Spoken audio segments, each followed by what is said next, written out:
What is up, guys? This is The Broken Dead. Thanks for tuning in. This is Dylan. And I'm Lydia. I'm Quin. And you're watching The Broken Dead once again.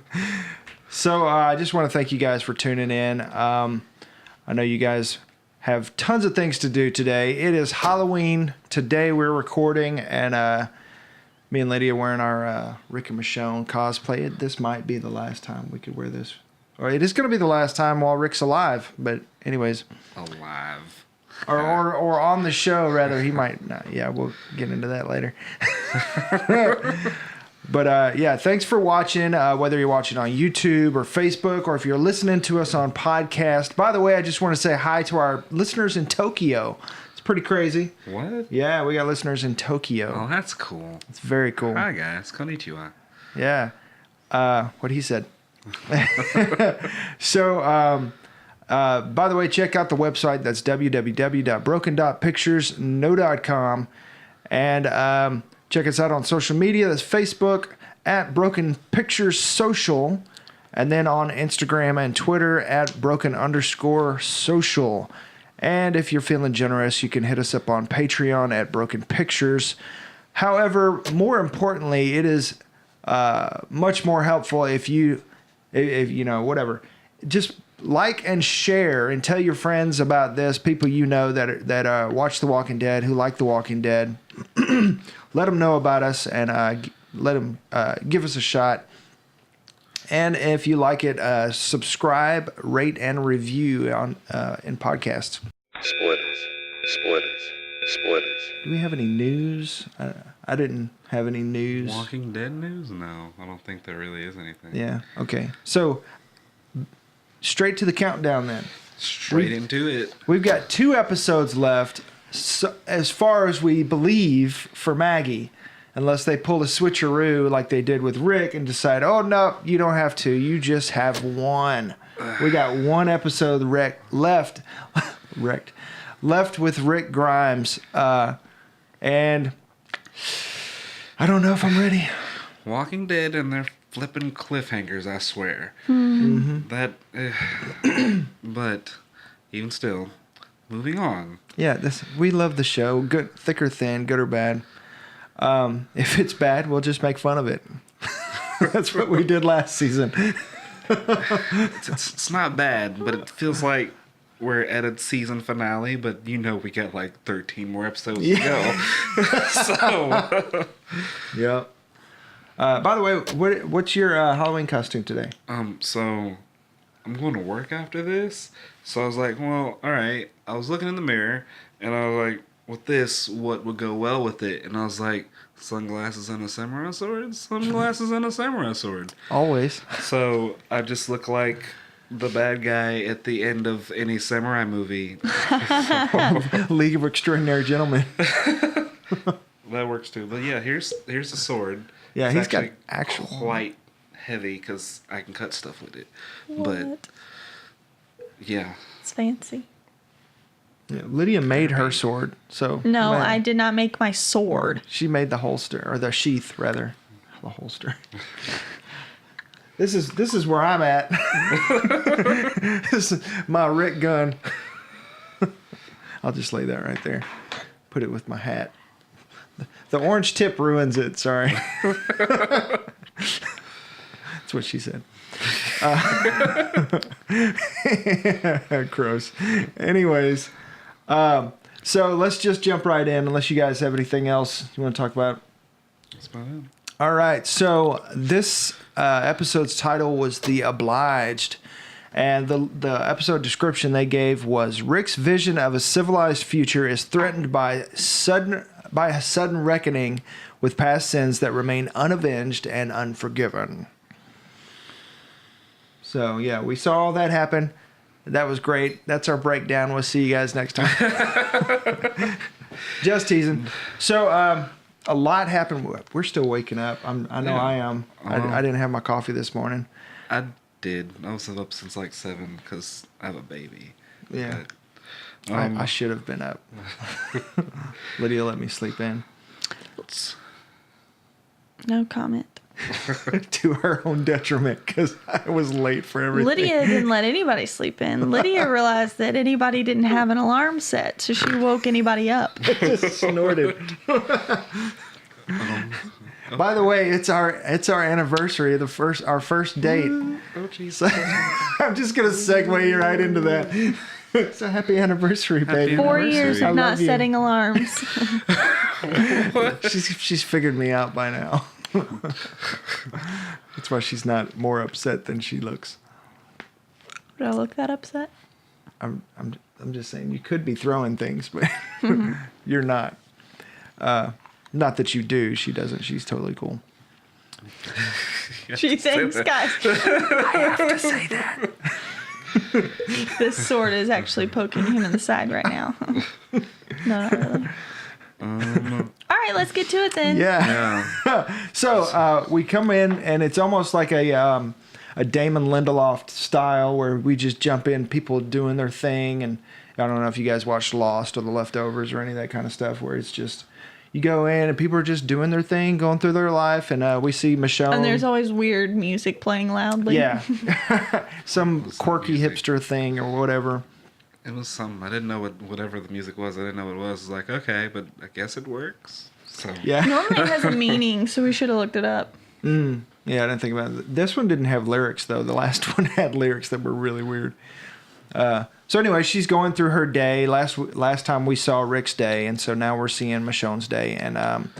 And in order to not get burnt out, people need a hobby, right? So Michonne has developed a rather peculiar hobby where she goes out and she just slays the dead. So I guess the Judith coughing up blood theory is a bust because she had the blood on her arm. yeah, it was her and her night hobby as the Night Stalker was going around hacking up zombies, and I guess Rick is just the heaviest sleeper on the planet. Yeah, for real. So- The couple times he was there, but then Lydia noticed other times he wasn't. Like I guess he was just out building bridges. Yeah, Or trying to, at least. yeah. They're procuring the future in their own ways right now, Please don't separately, talk about not it. together. It's still a sore subject. Another tomato.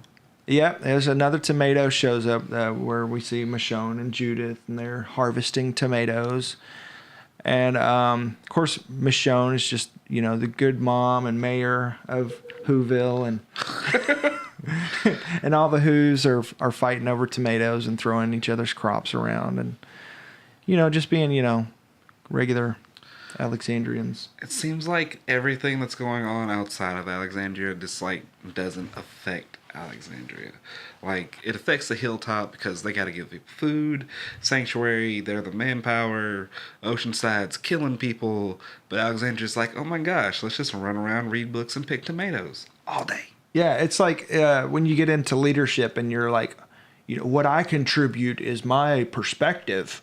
It's like you're not getting your hand. Well, Rick's getting his hands dirty. He's going out, but still, I mean, it's not like you said. It's not really affected. I guess unless they're just. Well, I was about to say unless they're bringing tomatoes, but no, I take that back because remember a couple episodes ago, Rick was talking about how. There's one of my giant hairs right there. Talking about how.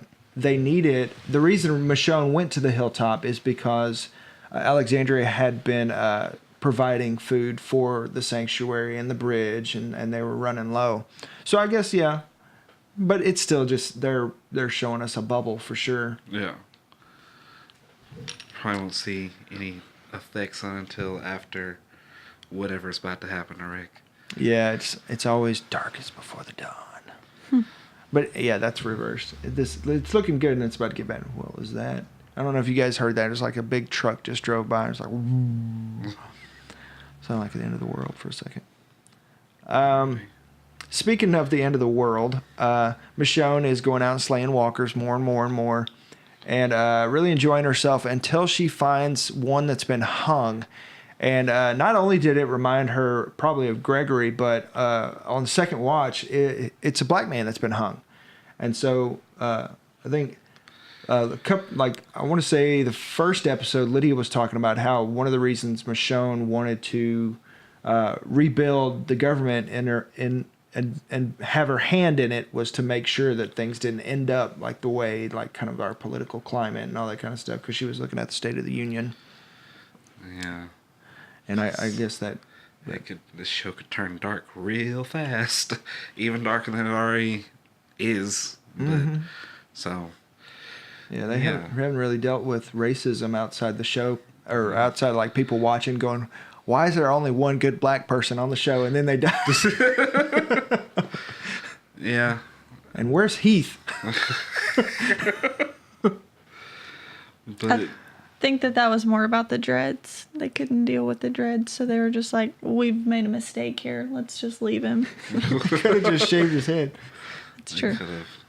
Yeah, I always forget about Everybody Hates Chris used to be on the show. Oh, yeah. He had a very messed up death, too. I forgot about that. Yeah, him and Beth were kind of an item.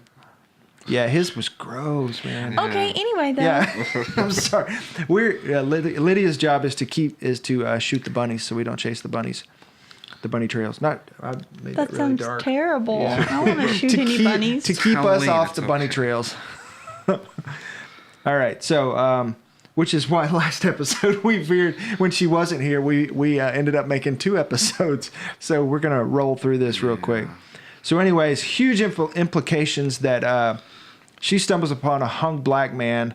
I mean, was this guy recently hung? Was that somebody from the communities? Was that somebody that's been there for a while? He might have fallen had he been there a while, like his skin or whatever. Yeah, he looked pretty rotted fresh. out. It looked like his skin just started to turn. Like he couldn't have been more than a couple days. I Yeah, feel so like. there's some serious crazy Yeah. stuff going on somewhere else. Unless he was like part of the sanctuary in Oceanside, was just like, all right, I'm done piking. Let's see other creative ways we can kill people. Yeah. So, Yeah. So she's taken aback by this and distracted. Another walker gets on her and she finds the nearest thing and it's a bat. And she goes to town, kills it, and then just kind of like after she's already in a vulnerable place and then she's just like, I just killed somebody with a bat. Freaks out, leaves it, and gives up her hobby temporarily, probably.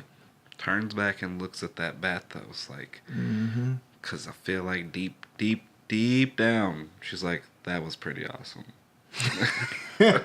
Well, Yeah, she does- I feel like she's definitely reminded of Glenn and Abraham. Like Glenn Absolutely. and Abraham's heads got smashed in with a bat, you know, and I think she originally felt like she had a hand in that and wielded the bat because everybody feels like it's their fault. And so I feel like, again, she's like, man, I'm causing death everywhere I go. Yeah, and especially the whole Negan trying to connect with her through line in this one. And she, having to... of course, she knows that she's not like Negan, but she's got to vocalize that and everything. And we'll get to that. Yeah. So anyway, then we see Maggie hand Herschel off to the babysitter because they have those now. And it's hard to find a babysitter nowadays, much less in the apocalypse. When I doubt they're getting paid. Yeah, for real. It's like, I'll give you an extra tomato. No, she's going to mark you down. Yeah. Mark you down for that. So yeah, then she goes downstairs, or she looks over her town, just like in a grand way, just kind of like Everything the light touches. exactly. Yeah.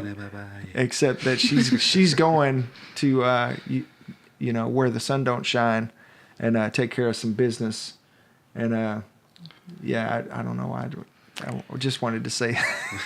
I wanted to fit it in somewhere and it just didn't work. Anyways. Boys. So she packs a crowbar. Yeah, which is a very twisted crowbar.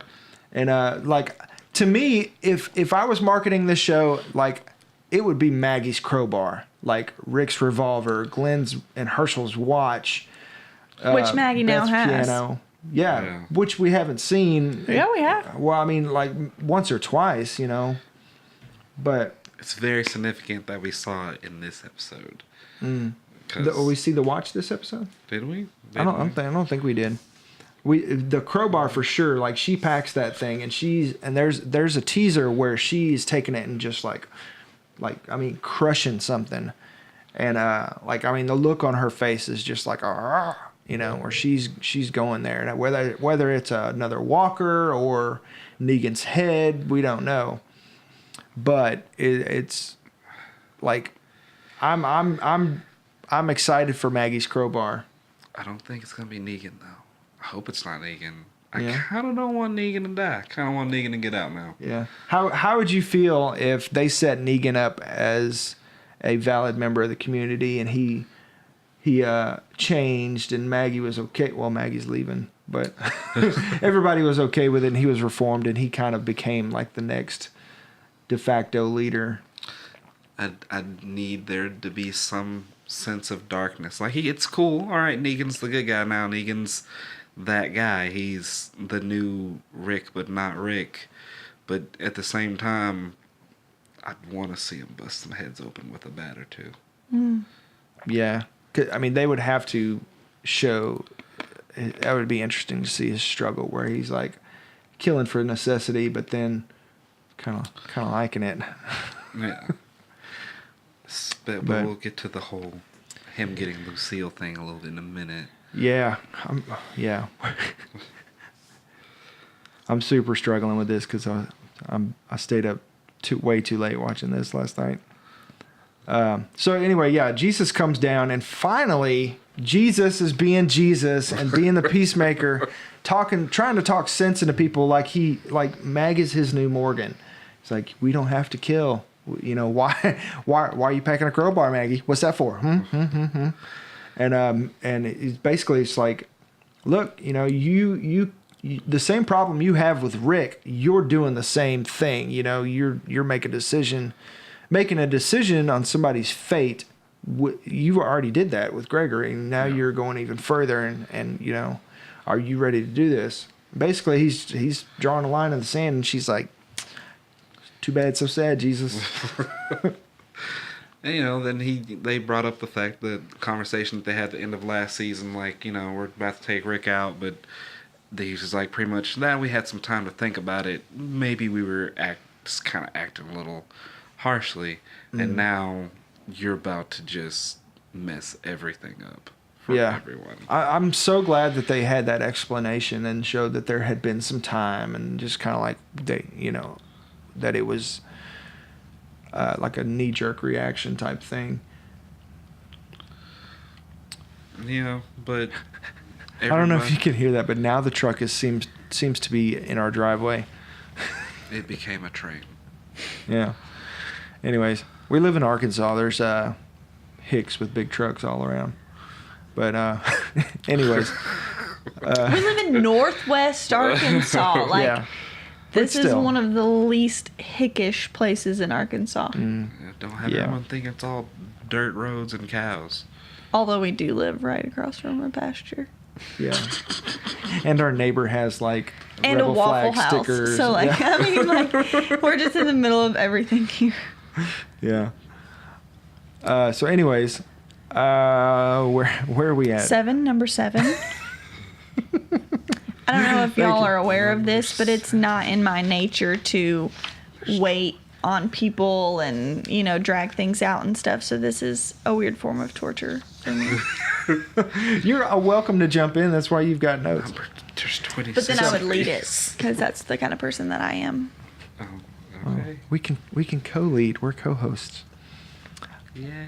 If you can't see her face right now, it's a very grimaced smile. Anyways, so then we go and Eugene is breaking it down to Rick one more time and kind of leads us to a potential new segment called Eugene Decoded. we're gonna break down in simple forms what Eugene has said in the most complicated and cryptic way possible. And so basically, what happened was, Rick's looking at this water. There was a deluge overnight, and the water has broken the levee upstream that was holding it back, so they could work on the bridge. And now there's all this rushing water, and it's threatening the integrity of the bridge that's unfinished. And he tells him, hey, look, we don't have the manpower or the time to fix it. So basically, it's a lost cause. And Rick is not wanting to hear that. He's, there's something we could do, something we got to do. And not only physically is the bridge and being threatened, but metaphorically, Rick is the bridge. I mean, like his plan, his vision, all this stuff is being threatened through that bridge. Mm-hmm.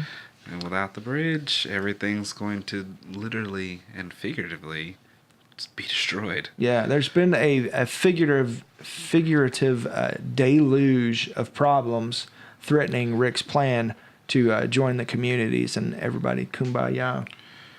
I feel like that word must have been on your little word calendar or your word toilet paper or something. Deluge. He's saying it twice. Deluge. It's fun to say. Deluge. Deluge. Deluge. Deluge. Deluge. Sounds French. It's fancy. Anyways, speaking of fancy, have you noticed that the Tennessee waterfall is gone and Eugene has a big, sexy Speaking of ponytail? fancy. Yeah, this is the only time I'll probably ever mention Eugene being fancy. But yeah, he's got a ponytail that's like, I mean, I suspected it before, but we never got a from behind shot on him. But his ponytail is like down the center of his back. Yeah, like he's been growing it. I wonder if that's Rosita's influence. It's like, if we're gonna talk, you gotta ponytail. Yeah, and they haven't alluded to that yet, but in the comics, of course, him and Rosita are an item. And we've seen them together. They're working together, obviously. I feel like after he threw up on her, they've got to be pretty close. Someone throws up on you, maybe. Yeah. Might as well kiss him. That's disgusting. Yeah. Anyway, so one of the interesting things that Eugene said was he was talking about the two herds. Tybalt, is that how you say it? Yeah, Tybalt. Tybalt and Cordelia. And he said his reasoning for not wanting them to merge was because their mixed name, their couple name would not sound, it didn't have a good ring to it. And I thought that was just the funniest thing. Like, bruh, really? That's what you worried about? To me, it was like that situation where you don't really understand what someone says, so you just laugh and walk away. Rick's like, he's like, and just leaves. You mean like Brangelina? Yes, exactly like that, Rick. Thank you. Yeah. So, and also the Walker names, we're trying to figure out, like, what's the meaning behind that? They're dead Shakespearean characters, which is Shakespearean. which is pretty cool. Said that really weird. Shakespearean. Yeah, I said it like kind of abrupt. Shakespearean. Dead Shakespearean characters. We've had Margaret, and we've had what was the other one? Horatio. I would hate to see if they were alive Shakespearean characters. That would be a little bit more odd, don't you think? I'm saying dead Shakespearean. The ones that did not survive characters. the play. Excuse me. I think that needs to be a defined difference, is they died in the play, meaning they're dead in this. Well, I mean, if you read a play or seen the play, it would be dead to you because you've seen it. But if you don't know, then they're just a character in a play. Yeah, they're fictional anyways, I think it's... Yeah, I guess. Not I guess. They are. Did you hit your face on that? I did. I just hit my face on the microphone. So Rick lets Eugene know he's a valid and useful member of the community, which I hate. Really? Why? Eugene is such a skeevy little turd. No, he's I not. can't stand him still. Yeah. Eugene. Well, I think For how long he's trying not to were be. you pickle Eugene over here being ugly and mean being a savior. you turned into a savior, and now you're pretending that you didn't turn into a savior is how I see it. It's like, not that he was an Alexandrian who was faking being a savior. He was a savior, and now he's faking being and whatever group he's a part of. Yeah, Alexandrian. I was gonna say that they might have kind of alluded to his plan the whole time, that he was playing him the whole time, but they really showed, like with his drinking and all stuff, that he was really struggling with it, that he was in it. Okay, but how do we know that he's not still doing those things? True that. This is true. Because he's building a bridge and being everyone's friend, and He could be He's got lying a about how long the bridge takes, just how big, cool like he ponytail. lied about having to go to Washington. Like he was a very convincing liar. Well, he's convinced Rick, and I guess Not that's hard all to that do. matters.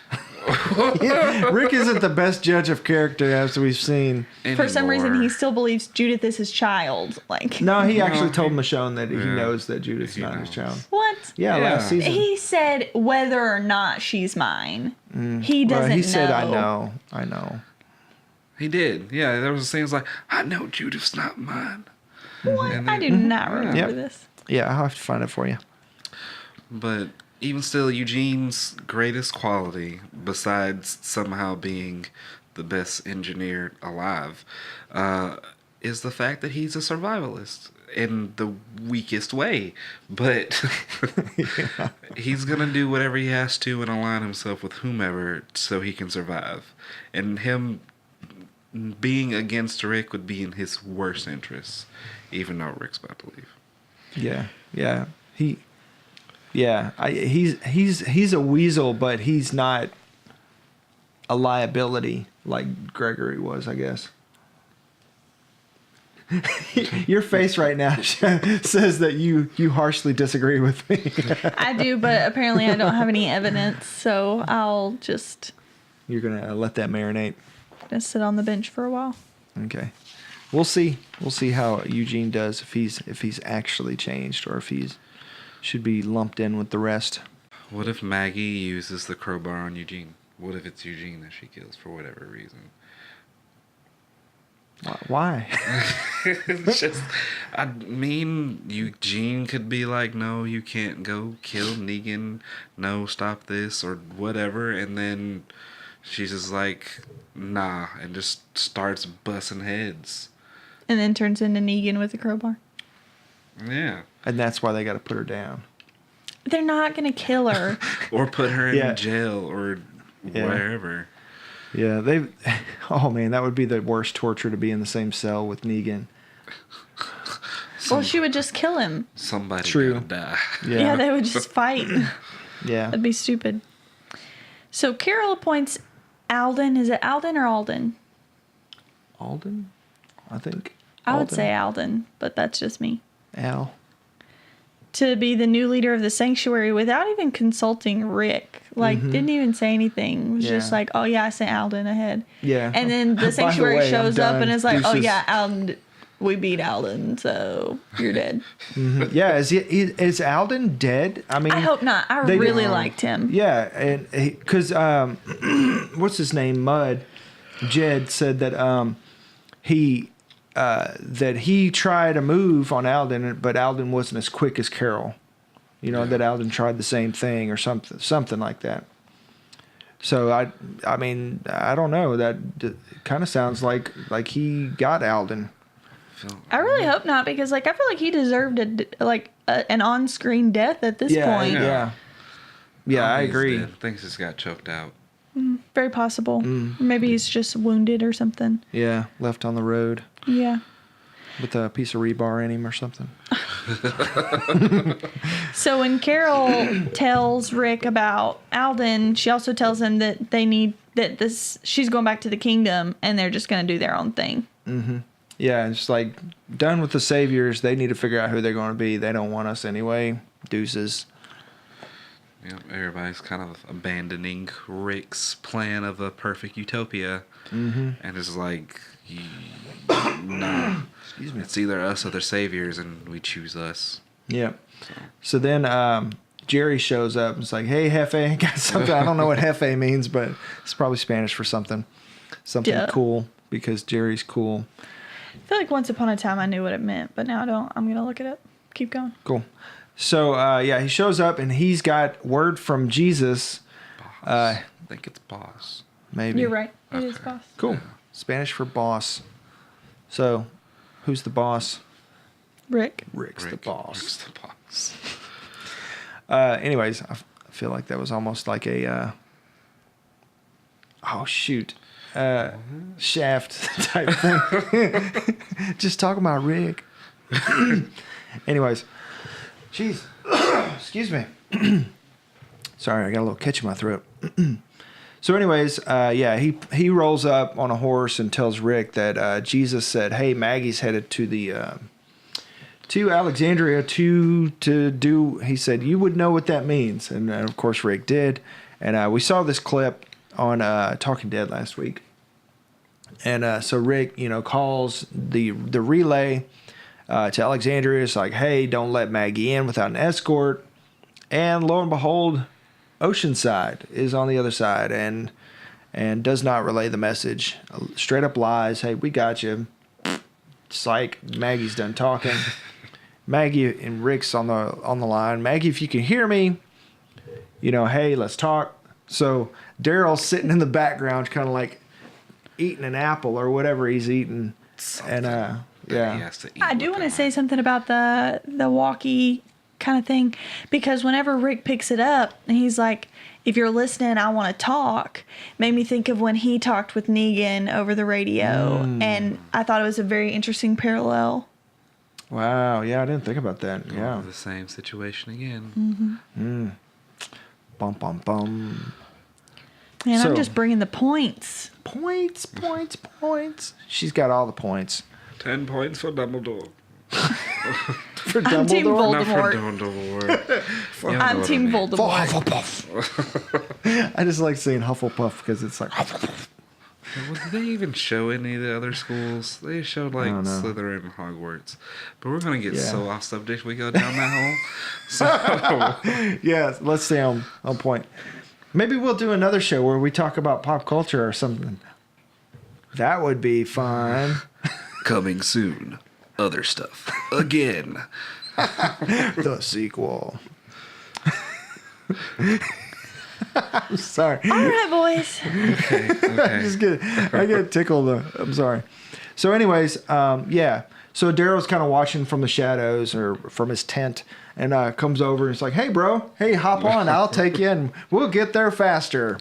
Psych. And just And, Rick was like, the turn was back there, and Daryl's like, "Yeah, okay. I'm just gonna keep driving till we're out of gas." Apparently. Yeah. So So because this episode jumped back and forth a lot, we're already back at Michonne.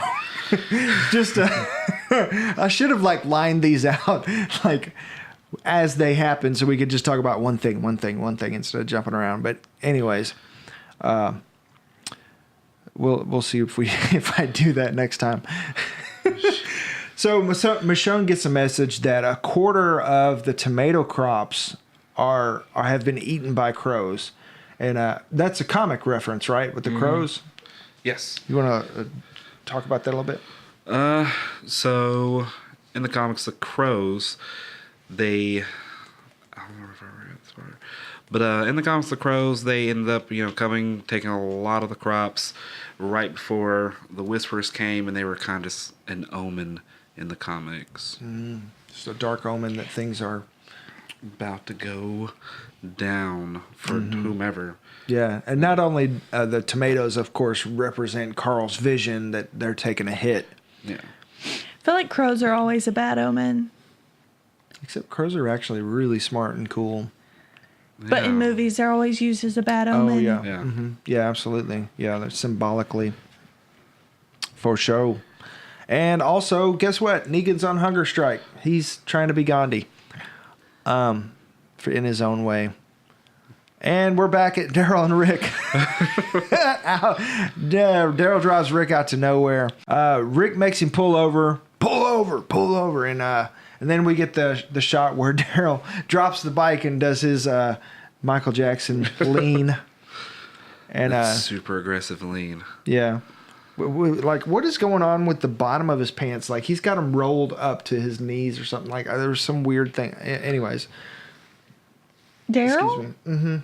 Yeah, he's got some kind I of didn't chaps notice or that. something on from his knee to ankle. It was just weird. Like, he just looked like a giant child with his, because it made him look short and kind of cut off visually. Anyways, when I saw it, and he was doing the lean, and he had looked like his pants were rolled up to his knees. I was just like, he looks like a big kid right now, about to get in a fight. And they do act like children because he's like, "You know what this means? You know what this is? What is this? And so Rick pulls up the walkie to just like, I'm just going to get on the walkie and actually have a conversation. Daryl straight up slaps it out of his hand and tackles him. It's like, no, bro. And then they rolled down a hill. Yeah, I feel like on the way they should have been listening to like Chumbawamba or something. I get knocked down. Anyways, yeah. Oh shoot, what's that movie that I'm referencing? I don't know. The cheerleader movie with the two guys. Oh, jeez. Fired Up? Fired Up, yeah. I get knocked. Best song ever. Anyways, Dr. Dean or whatever. Yeah, anyway, so Daryl goes full bro on Rick and slaps the radio out of his hand, tackles him, shoves him, all this kind of stuff. Roll down the hill, and they fall into a very nicely and neatly carved hole in the middle of nowhere. That's really weird. That was the only, like, strange part of the episode. Yeah. Whereas it was, like, obviously carved into, like, with a backhoe, but there's no construction around. It's like somebody's like, you know what? You know what I really need on my property in the middle of nowhere? A big pit. and as if this has been there and nobody has recently built a pit, then why are there no walkers whatsoever? We're years into the apocalypse. There's nothing down in there. Not a dead animal, not a dead human, nothing. No leaves or sticks just or... just a pristine hole. Perfect pit. Not only was it a pristine hole, but the bottom was flat. Yeah. Who is taking care of this pit? Yeah, exactly. There's just like an old man sitting around like, man, this is my pit. I got to take care of this pit. They get Me out and my and pit. look across and is like, what are y'all Calling doing in my Brad. pit? There's going to be like a Pixar cartoon where this old man drops the ladder every day, goes down there and straightens up the pit, and just goes out there, and that's what he does to stay busy during the apocalypse. It's possible. Yeah. I mean, it very, very well could be like the cheesemaker situation where that's a trap, and he does go down there and he empties it, you know, and that's something around a property that we haven't seen. That's true. That pit just became terrifying. Yeah. Bum, bum, bum. The pit. And most likely going to get someone killed. Yep. Unlike Boba Fett, they get out. I think in the stories, Boba Fett does get out on the Sarlacc. Okay, doesn't matter. I don't think it does. But he does. Okay, continue on. Yeah. So, anyways, we're back to Michonne. Almost like did Michonne like I almost coupled them up, like shipped them. That would be horrible. It would be Nishon. Michonne, you're right. Coming soon. No. It'd be funny, like in a year where it's just like shipping them, like, oh, they're such a cute couple. That's disgusting. Yeah. And I will hold true. Anyways, so she demands that Negan eat. Negan, you want me to eat? I want to talk. You know, so he has led him down there, or led her down there. You know, just kind of like done his hunger strike because he wants somebody to come down there and talk to him. He's manipulated a conversation with Michonne. Back to Rick and Daryl. They have a heart-to-heart in the hole, and as brothers do. Brother. That was the worst I've ever seen. He was like right It was there. for He the didn't even feels, have though. to say that. Yeah. I told Dylan, I was like, what is this, the first Lion King? Where I'm just like, like I expected him to grab his hand and then just throw him back down into the pit. Is it bad that you had to say the first Lion King? Because there's so many spinoffs. Well, they're quality. Yeah, it's like Lion there's King only 2.5 or There's- 1.5. Yeah, are they even like worthy of Lion King? Yes. Okay. Yeah. Because I love Lion King 1.5. I mean, Timon yeah, and Pumbaa, the they stars. They Thank were you super very fun, much. but I mean, there's only one Lion King. Okay, whatever. Anyways. It doesn't matter. Yeah. Mufasa dies in all of them. Spoiler. Yeah. Like the Kaiser Soze thing off a train wreck. We've been referencing Lion King a lot this episode. So yeah, I mean, had Daryl been like Daryl never said, "Just go without me" or anything like that. Like it had it been Aaron, he would have just been like, "Just go." Then it would have made sense. Like, don't give up, brother, you know, or whatever. But he's just like, get my hand, like if he like if he didn't mean to, like he wasn't already trying to get his hand. It's like decide to get my hand. Well, I took it as more of like he was grabbing on with his hand, but he had to let go of the root he was holding on to with his, like the hand he had a hold on with. Just kind of let go of that and grab onto his hand quickly. Angela Kang let Andrew Lincoln and Norman Reedus basically write that scene themselves, and that explains a lot. No, don't let them do that. Why would you do that? As an actor, I thoroughly appreciate that the showrunner, or the writers, or whoever's in charge trust the actor with their character that they've been doing for years. Doesn't mean they're good writers, but it just the fact that they know where the character needs to go and Except they did it poorly. I thought it was decent. I mean, they said what needed to be said. It was a little choppy and jumping around, where it was like a little bit of a little contrived, where it was like, hey, this, and it's like, well, you know what, this, But yeah, but I don't really feel like everything's okay though. Still, really. No, I mean they calmed down it. when they got in the hole, obviously, but now they're out of the hole. I still feel like Daryl's like, if you go after Maggie, I'm just gonna start popping you in the jaw. Even though he wanted Rick to like, come on, get on the bike, let's avoid. Yeah, because when they got out, Rick still went after the bridge, and he was like, "Really, really, bro?" He's like, "Okay, fine, be safe." Yeah. He's like, "This is just something I have to do for me." And so It's like the best rom-com. The smartest, worst horse ever. Yeah, it's like, where did that horse even come from? It's like we saw it coming. It was just like the white horse comes to the race. Like, I need to be where Rick is. Well, not He's the only hero. that is whenever he gets thrown off or whatever and they pan out, like there's a wide open road right to the left of them. Like all the horse had to do was keep walking a different direction. Like, I guess the horse got freaked out because there were just like so many moans and grunts. well, it's Yeah. Rick's fault. Yeah, that horse is just like continually being spooked for no reason. He's just like, oh, let's just go stand by some walkers, and then get spooked by him a little bit just later. over there eating some grass after he fell off. Best, worst horse ever. Yeah. But no, like when I first like saw the horse running away from the camp, and I was like, all right, that horse is probably gonna go to where Rick and Daryl is somehow. And one thing that popped in my head is like the Pale Rider, and then Rick got on top of it. It was like the Pale Rider, and death follows behind him. Oh yeah, that's pretty cool. Deep. Wow. So back to Negan and Michonne. Negan, excuse me. Negan gets Michonne riled up and then backs down to try to gain pity.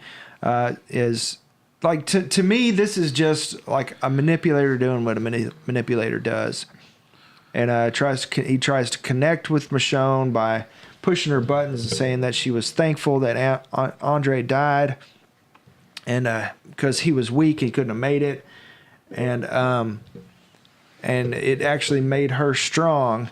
And she gets pissed off and throws his food. And it's like, eat this. Anyways.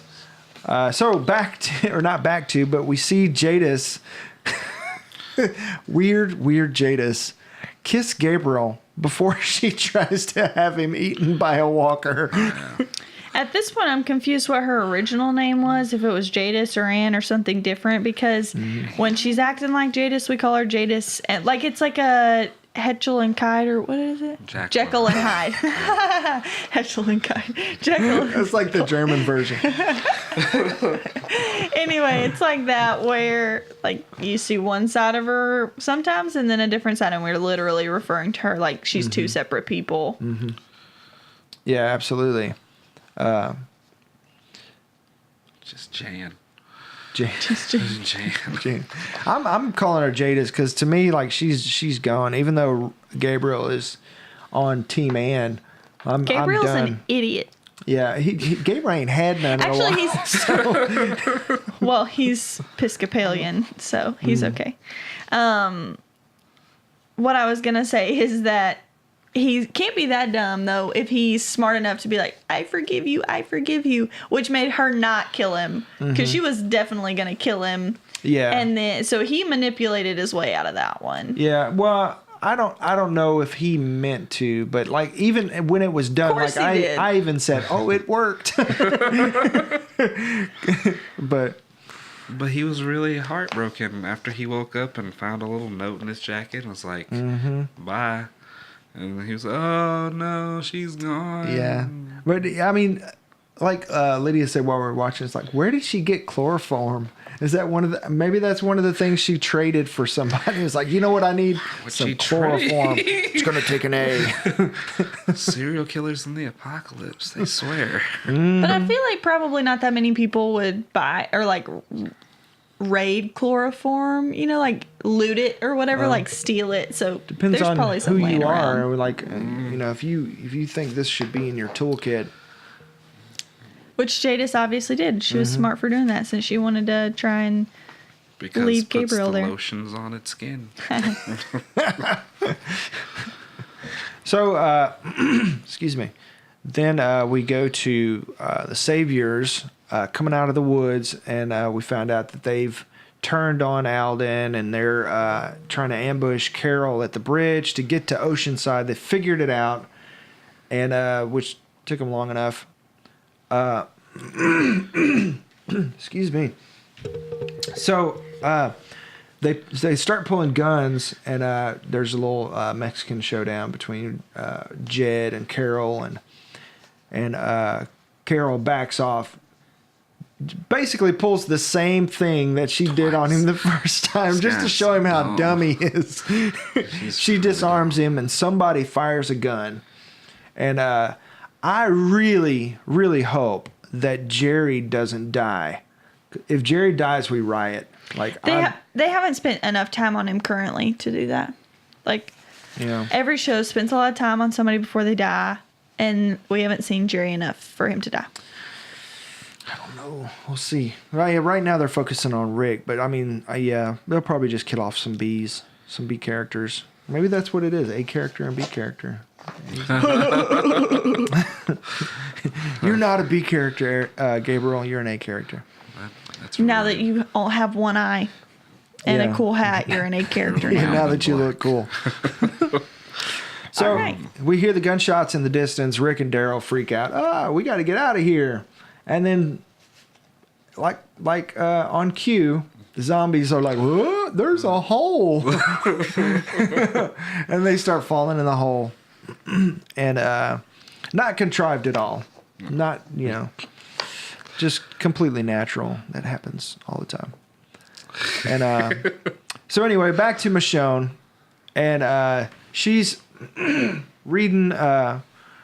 She's making dinner or something, thinking about what Negan said, and then she realizes, or she looks at her sword, and she's just like, and realizes that basically Negan's just trying to get to her to get to Lucille.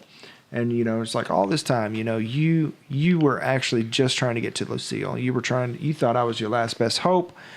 Actually, we don't have it. It's still out there. And and that was very upsetting to Negan. Ooh, yeah. He got upset. Yeah. Started beating his head in the wall. I'm just kind of... And we still don't see Negan's face or, like, what he looks like. We get these little shimmers of light on him. Yeah, well, we did see, like, the beard. Like, he was sitting down, kind of looking down a little bit, and we got a good shot of his beard. Yeah. But do you guys think that this is Negan actually hitting rock bottom, or is just another level of manipulation?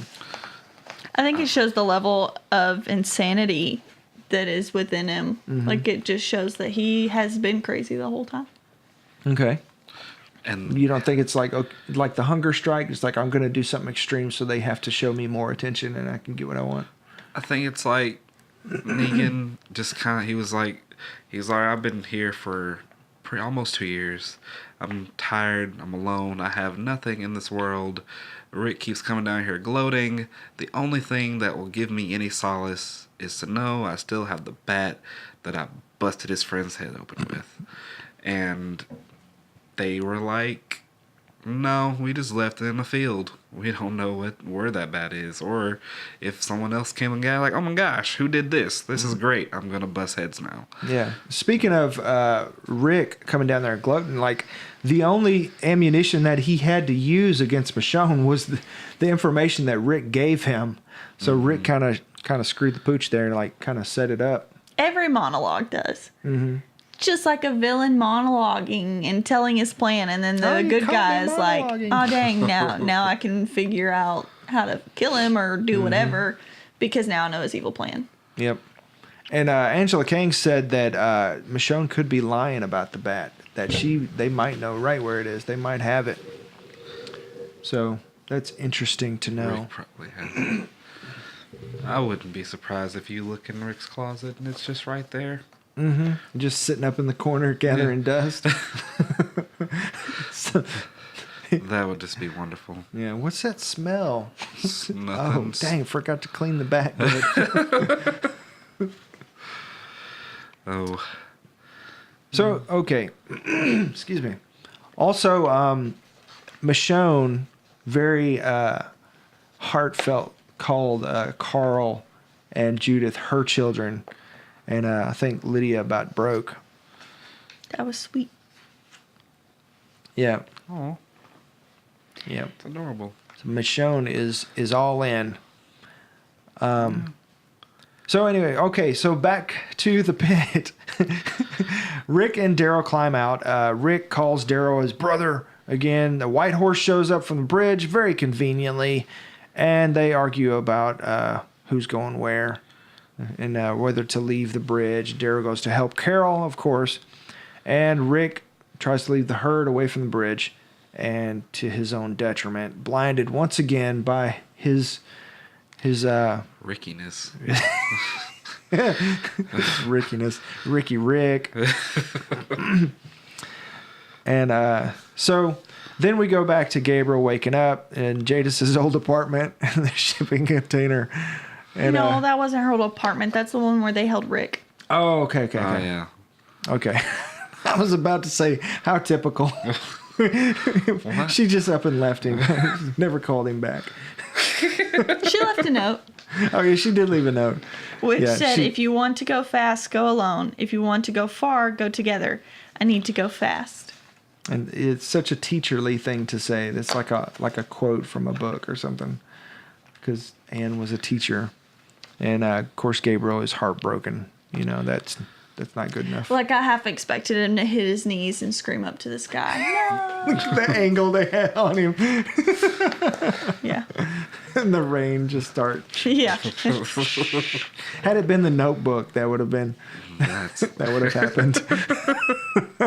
I don't think that ever happened in The Notebook. Oh, there was absolutely rain. Like the movie. Oh, rain, yeah, for sure. But I thought you were talking about, like, the hitting his knees thing. No, I was just talking about the rain and the dramatic rom-com of it all. Anyways. Yeah, so you guys think... Well, there's a teaser that shows Jadis with the helicopter talking to it on the walkie. So we'll see Jadis again, that she's not gone for good. Sorry, if you can hear the little whining, we're not torturing someone behind the brick wall here. It's our dog. Yeah, it's just the dog. Their dog. He hates me. He hates everybody. He's a chicken. Yeah, he's a big chicken. So anyway, back to Michonne reading Judith a story, and it just happens to have a bat in there, and she gets shook. And then almost doesn't finish the story. Skipped the whole book. That was a lot of the book, yeah. She was like, then they get their gear and they go play the game. The end. And it's like, there's like 15 more pages. Mama gotta go. It's like, and apparently that was important to the story because that's all they did. And then we go back to they show Maggie. I guess they're closing out for the show because it didn't feel like the end of the show because it jumped around so much you don't know when or where they're going next. So then they show Maggie en route to Alexandria with one of the ladies that came from originally was the kingdom, and apparently is now one of the hilltop people. And they're driving through. They're riding the horses through around a corner, and there's a bunch of hacked up walkers, and there's an axe. So is Michonne's leftovers? That's what I was confused about because I saw the axe. I was like, is that Michonne's leftovers? Yeah, the axe almost made me think that it was Savior leftovers, except that, I mean, if that was Savior leftovers, we would have seen like Alden or something, you know? And why would they leave the axe? Because they're stupid. I got a gun now. I don't need an axe. It's a jump. Them being stupid, that's not a jump. No. But the other thing is. They got no brains without Negan. So then after we see the people that Maggie saw, or the walkers or whatever, we see Daryl with his little bandana on. He's riding. We assume he's going to the bridge to help Carol and them to the construction site. And then we cut to Rick riding a white horse, trying to save the bridge, trying to be the hero. And he's leading one herd away and rounds the corner, and there's the other herd, and they're converging. He freaks out. Yeah, the horse loses his whatever a horse has. Loses his grains. And I don't know. I'm struggling. My brain isn't working this morning. Anyways, so the horse loses it and just completely throws him, and we get a really good shot before he throws him of what he's thrown him on, and apparently it's like pieces of the bridge or something. I don't know. It's like concrete and rebar. And it's like in the middle of nowhere. There's I don't think it is building the bridge. Pieces. He's leading them away from the bridge. Yeah, the old pieces, or maybe to someone's house. Or I don't think it's that close. Otherwise, people would have been like, "Oh no, look, two converging walkers and Rick." Like they could have seen him if it was that close. Yeah. Like how they haul all of that concrete that far away. Yeah, that's true. Yeah, so some kind of construction that's been dumped out there in the middle of nowhere for whatever reason. Rick falls on it. It's got a big piece of rebar through him. Passes out, and bum bum bum. You just see a whole bunch of walkers and a horse peacefully grazing as the camera pans away. Forget you, man. I'm hungry. Said no horse ever with a bit in its mouth. If I'm doing a voice for a horse, it's obviously not based in reality. Well, I'm just saying, like, no horse is... Never mind. It's not gonna talk while it's no. Teach me about a horse. Well, I mean, I don't know that much. Like, I'm not a doctor or whatever, but what? I know. Wait, anyway, what? No, like a horse isn't supposed to chew with a bit in its mouth because it can mess its mouth up, and so it's uncomfortable. Because it had reins. And yeah, it's like right. And that's how you like make it go the direction that you want is the bit in its mouth holding the reins, and so like. I mean, horses will try to eat with bits in their mouth, but it's uncomfortable and it'll cut their mouth. Interesting. Okay. Especially, I can't imagine how rusty one of those bits are. Oh yeah. Oh, gross. Bits well, I mean, they are. got a blacksmith, so maybe. Yeah. Maybe he made some. Maybe Yeah, new true. stuff. Where are they getting all this? Do free they have a metal? leathersmith? I wonder, to make new reins. Daryl. Yeah. Daryl makes motorcycles, converts them to ethanol.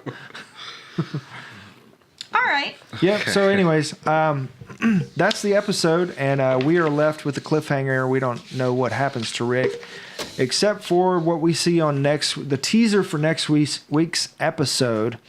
We see that Rick has escaped the walkers, and he's just kind of like losing lots of blood, and he's heading towards the bridge. I guess he's looking for help, just trying to get away at this point.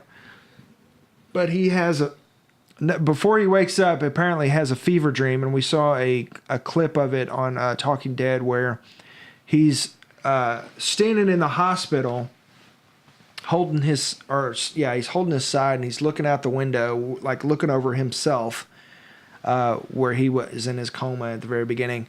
He looks out the window, sees a bunch of crows, and they turn into helicopters, and they're coming at. What's that look for? I do not remember this. What? It was on The Talking Dead. It was on The Talking Dead, but what? Go ahead, finish your thought, because I have a thought. Okay. So the crows turn into helicopters, and then Rick says to himself in the bed, it's like, wake up, wake up. And then he looks, and it's helicopters again. He looks over, and himself is awake in the bed and says, yeah, wake up, asshole. And he looks down and sees that he's bloody, so I guess he's like his psychosis, or he's trying to wake himself up. Okay, what if this is about Rick and how he's leaving? What if his story ends how it began? With him in a coma? With him in a coma. What? Yeah. Whoa, I wonder if that's like where the rebar went in. I need to go back and look. I wonder if that's the same place he got shot. He got shot. Like it just hit me. It's like that he got shot, and I was like, I think that's where he got shot. You might have just solved it with an episode to go. I hope not. I kind of want him getting swept away by the bridge, but even so, he might end up back in a coma. Yeah, and how do they keep him on life support? I don't know. Does the doctor know these? The doctor would know to do something, because people were in comas before. But without life support, I wonder, Yeah. like, is he going to be that bad off, or he just won't wake up? He might just not wake up. Like, they might stabilize him, and then he's just asleep. And then just have to put a feeding tube in, which I feel like just, I don't know. Yeah, it's a lot of tomatoes. but we'll see. That's a very interesting theory. I actually kind of like that. It bookends his story in a nice way, but it also leaves room for him to come back if he ever decides, or not come back. Because he said his relationship with the character isn't going to end. Yeah, and they also said that even though he shot his last episode, he still hasn't left set. Like, he's still there. So yeah. So we might get glimpses of like Rick in the bed Rick. throughout. Interesting. Ooh, man. Like, yeah. Anyways, during his fever dream, he has a Tony Stark moment where he put he had to make it real for a minute. He's receding into his sunglasses. So he has fever dream, has a little Tony Stark moment where he's amongst the dead that are all his friends, and just kind of like, and we see like Jesus in the background, or one of them, and there's just like several like fast clips in the teaser, and one of them is Shane. So that's Shane coming back. Apparently he's going to have a conversation with Shane. Shane's going to tell him, told you I could keep him, or keep him more safe, or Just being cocky. And Shane. Yep. I miss Shane. Wish Rick didn't shoot him. No, Rick didn't shoot him. He did shoot him. Carl killed him, like after he turned into a walker. Jeez, that was a long time ago. Yeah, it was. That was season 2? 2. Yeah, season 2, man. Yeah. Man. That was a good season. Even though it was long and drawn out. It was. Speaking of long and drawn out. I hear the tone of your voice. I'm moving on. So anyways, Shane shows up. Another teaser shows Rick. We talked about this last week, if you weren't listening. One of the teasers for like the whole season showed Rick kind of stumbling, losing lots of blood, crossing the bridge. And we see kind of like an Avengers moment where Rick is kind of buckled down, holding his wound, but we don't see what it is, just a little bit, where it's cut in frame. We know what it is now. Yeah, and he's on the bridge, and we see Daryl and everybody rushing towards him, or past him, to apparently kill the Walker herd that's coming at him. And but yeah, they're coming at him like this big Avengers moment. It was pretty cool, I thought. But let's see where we at. Now we know why. Another teaser shows Raggy. Maggie smashed something with that crowbar. And we covered that. Another teaser, Jada's talking on the radio. Another time jump is coming, because we know that because Gabriel's goatee. yeah, of course we know Gabriel survived now, and Gabriel's got a goatee in the future. And he's interviewing these new members, And some point in the season, we're going to see Herschel, like not baby Herschel, but Herschel. So, yeah, I don't. Maybe they're going to save that for Maggie's exit.